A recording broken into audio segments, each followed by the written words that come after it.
Hello everybody and welcome back for another Destiny 2 video. Wow, well where do we start? The reveal stream for year 2 of Destiny has just happened live over at Bungie Studios. This moment came around rather quickly and was announced unexpectedly just over a week ago, but even so there was a lot discussed and brought to the table.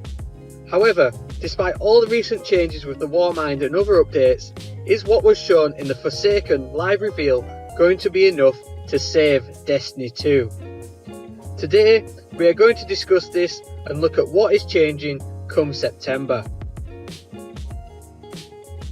Well, let's start by answering the question, is the Forsaken DLC going to save Destiny 2?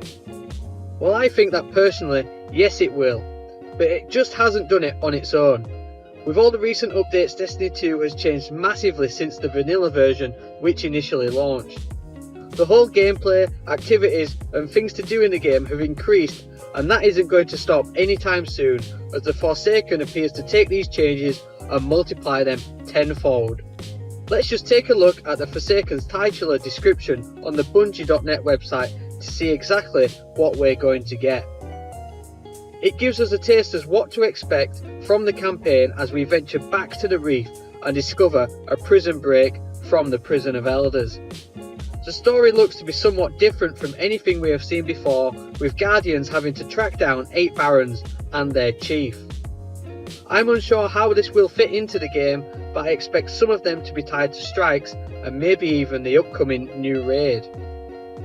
But below this description we have a checklist of new things to expect. We are getting not just one, but 2 new destinations with the Tangled Shore and the Dreaming City. As explained in the reveal, I expect the Tangled Shore to be the main patrol zone of the reef, whereas the Dreaming City is tied to the endgame experience and more so to do with the new raid. It's even meant to be an ever-changing environment which will develop as you do within the game. Next, we are getting what is described as a new competitive PvE mode, Gambit. Now this is a cross between PvE and PvP, where players are split into 2 teams of 4 to battle adds in one room against the clock, with quirky gameplay that allows one player to cross between the rooms to take out the opposite team, with the aim, finally, to take out the boss to win the round. Not much was mentioned about this, but it's going to be available to play at E3 next week and also at Guardian Con in the near future. It looks to me to be a fun little mode to play and not one that I have experienced before. Hopefully it has some unique rewards tied to it, as I can see this being quite a big draw for all players, given that it ties both types of playstyles into it. So that's the basics of the Forsaken DLC and what it has to offer as far as we know so far in terms of content and activities. With these additions, it's going to make the Destiny 2 universe even bigger. There's already loads to do, and if you're a lapsed player jumping on or jumping in for the first time in September, then you're going to struggle for time to fit all of it in. But also for the experienced player, there's just as big a draw too. The new modes will freshen it up, and with the raid set in a custom built area with tons of secrets to be found, it'll keep you hooked for months to come. Next though, we move on to the gameplay and changes that are coming which will affect how you play Destiny 2 in a big way.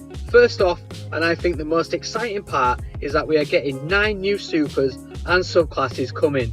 We got a tease of the new Arc Warlock abilities, plus the Solar Knife Hunter and the new Hammer Titan.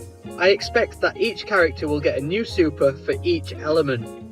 Hopefully these will come with genuine new abilities, but the blink arc effect shown off of the Warlock looks amazing, and the Arc Cannon Blast looks to be a game changer too. Next up, and one that will please many members of the community, is the weapon slots are getting pretty much a complete overhaul. If you played Destiny 1, you will be familiar with the system somewhat, but basically you'll be able to put sniper rifles, shotguns and fusion rifles into the energy and kinetic weapon slots. This whole system is going to be tied to the new mod system, which has also seen a rework from what we know. Showcased in the reveal was the chance to have 3 shotguns in your loadout. Now to me, this is bonkers, But at the end of the day, a new weapon system was the most requested change, and this imaginative system is definitely going to hit the mark. This on its own is going to bring heaps of lapsed players back in a big way. Players crying out for snipers and shotguns to be more prevalent now get their chance to use this. And with Trials and the Iron Banner now being power level enabled, the skill gap is going to return in a big way with these combined changes in PvP. Lastly, random rolls are returning. Chasing that perfect god rolled weapon is going to be a big thing in Destiny 2. There's not much detail on how this is going to work, but each weapon that drops will be different every time. I'm sure that there'll only be a set number of perks available for each weapon, but still being able to pick a weapon to grind for, say explosive rounds in that weapon type, is going to be a big draw for some. Now that's the big changes out of the way, and these on their own will save Destiny 2. But there's also a number of little changes coming to the back end of the game as well. We are getting a records tab, much like the record books of Destiny 1, which will track completions in all types of game modes. The collections tab is getting reworked, now showing how to obtain certain items, and to everyone's relief in the lore community, lore is now getting its very own section actually in the game. This is something the community have been shouting out for since day one and the Grimoire cards, so hopefully it's going to be exactly what everybody wants. The Forsaken is looking to be the best addition to the game in Destiny's history. It fills out lots of areas players have been craving for in a long time, and even satisfies cravings the community didn't even know they had.